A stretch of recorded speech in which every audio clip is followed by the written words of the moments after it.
T20 ప్రపంచ cup 2024 super మ్యాచ్లో భారత జట్టు 24 పరుగుల తేడాతో ఆస్ట్రేలియాను ఓడించింది. బ్యాటింగ్, బౌలింగ్ సమిష్టిగా రాణించింది. బ్యాటింగ్లో రోహిత్ శర్మ సిక్సర్లతో పరుగుల సునామీ సృష్టించాడు. బౌలింగ్లో అర్ష్దీప్ సింగ్, కుల్దీప్ యాదవ్ అదరగొట్టారు.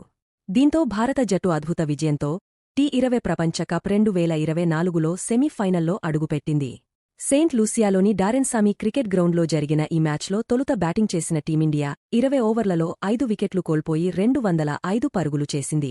ఆసీస్ జట్టు లక్ష్య ఛేదనలో భారత బౌలర్లు రాణించడంతో 7 వికెట్లు కోల్పోయి 181 పరుగులు మాత్రమే చేసింది.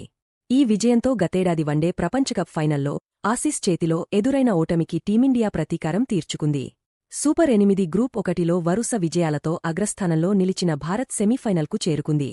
ఇప్పుడు జూన్ 27న జరిగే సెమీఫైనల్స్లో ఇంగ్లండ్తో తలపడనుంది. చివరిసారి కూడా ఈ మ్యాచ్ ఇరు జట్ల మధ్య జరిగింది. ఆ తర్వాత ఇంగ్లండ్ 10 వికెట్ల తేడాతో గెలిచి ఫైనల్కు చేరుకుంది.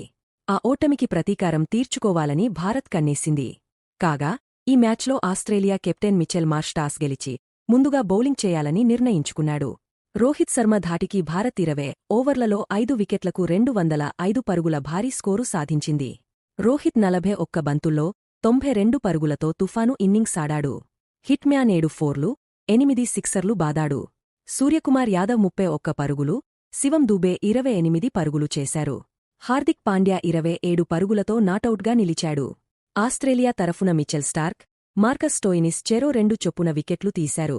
206 పరుగుల భారీ టార్గెట్తో బ్యాటింగ్ మొదలుపెట్టిన ఆస్ట్రేలియాకు మంచి శుభారంభం లభించింది. ఆసీస్ తరఫున ట్రావిస్ హెడ్ 43 బంతుల్లో 76 పరుగులు చేసిన జట్టును విజయతీరాలకు చేర్చలేకపోయాడు. అతను ప్రపంచ టెస్ట్ ఛాంపియన్షిప్ 2023, వన్డే ప్రపంచకప్ ఫైనల్ 2023లో సెంచరీలు బాది భారత్ కలను చెదరగొట్టాడు. కాని భారత బౌలర్ల ముందు ఈసారి అదే ఫీట్ను ప్రదర్శించలేకపోయాడు. కెప్టెన్ మిచెల్ మార్ష్ 28 బంతుల్లో 37 పరుగులు చేశాడు.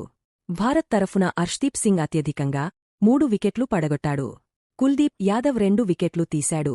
జస్ప్రీత్ బుమ్రా కీలకమైన ట్రావిస్ హెడ్ వికెట్ తీశాడు. సూపర్ మ్యాచ్లో భారత్ 24 పరుగుల తేడాతో ఆస్ట్రేలియాను ఓడించింది. ఈ ఓటమితో ఆస్ట్రేలియా కష్టాల్లో పడింది. గ్రూప్ 1లో భారత్ 3 మ్యాచ్లు గెలిచి 6 పాయింట్లతో సెమీఫైనల్కు చేరుకుంది. ఆస్ట్రేలియా, ఆఫ్ఘనిస్తాన్, బంగ్లాదేశ్లకు 2 పాయింట్లు ఉన్నాయి. గ్రూప్లో చివరి మ్యాచ్ ఆఫ్ఘనిస్తాన్, బంగ్లాదేశ్తో తలపడనుంది. ఇందులో ఆఫ్ఘనిస్తాన్ జట్టు గెలిస్తే సెమీఫైనల్కు చేరుకుంటుంది. ఇలాంటి పరిస్థితుల్లో బంగ్లాదేశ్ ఈ మ్యాచ్లో విజయం సాధించాలని ఆస్ట్రేలియా కోరుకుంటోంది. ఇది కాకుండా బంగ్లాదేశ్ జట్టు 61 లేదా అంతకంటే ఎక్కువ పరుగుల తేడాతో మ్యాచ్ను గెలిస్తే ఆస్ట్రేలియా, ఆఫ్ఘనిస్తాన్లను దాటేసి సెమీఫైనల్కు చేరుకుంటుంది. ఇక చివరి మ్యాచ్లో ఏం జరుగుతుందో చూడాలి.